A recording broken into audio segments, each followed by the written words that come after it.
a manifestação o in Loron, estudante na Inhat Makhetan Kanek, no lori bahala tratamento e Centro Saúde Formosa. Diretora interina Centro Saúde Formosa, Julieta Canela, satu informação neva jornalista Timor Post, e a segunda-feira, Loron Sanulo Recém Lima, fulan setembro, ne, e a Centro Saúde Formosa dili.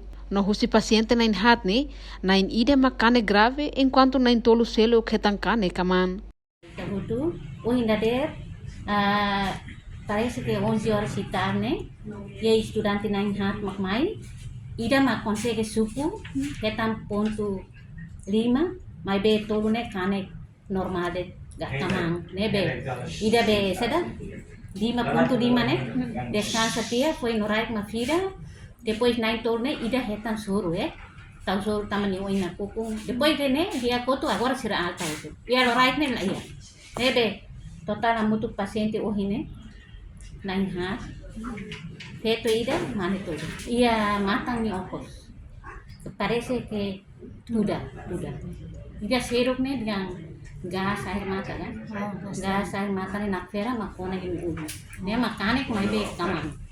Sebe ohine sira kondisão dia todo. Ami observa tolerar dia todo. Parece ohin stupida sira kira todo. Agora mau. Ohin sira be demonstração todo. Mi colega será makluri harai mai dulu. Ne be yang consegue atender, mai be la toda kaman. Reportagem Imelda Fátima, Televisão Timor Post. Janela informação ba emogoto. Atua tem informação atual dia kliu. Kita haluha. Hane hambutang subscribe, like. Halo comentário no fahe tutang ba media sosial hotu.